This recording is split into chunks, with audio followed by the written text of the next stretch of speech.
per fi, que podem dir, ostres, tenim aigua, no? Que és molt, però és que molt important. Nosaltres a casa nostra continuarem l'aigua freda que ve de la dutxa, reservar-la per les plantes o per lavabo o pel que sigui.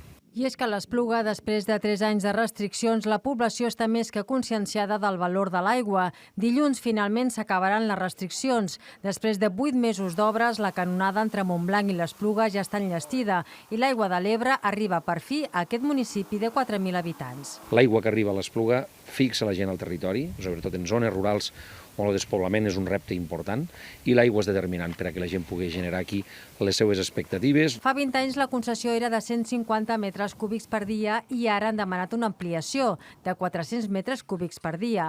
Amb tot plegat es garantirà l'aigua potable a les 24 hores, però des de l'Ajuntament mantindran les limitacions de consum de 90 litres per persona i dia. No és obrim l'aixeta i puguem fer el que vulguem, sinó que nosaltres continuarem treballant per veure quin és el consum que estem fent a cada punt i aplicar les nostres restriccions internes de l'Ajuntament. El cost de les obres de la canonada, d'1.200.000 euros, ha anat a càrrec de l'ACA i la Diputació de Tarragona.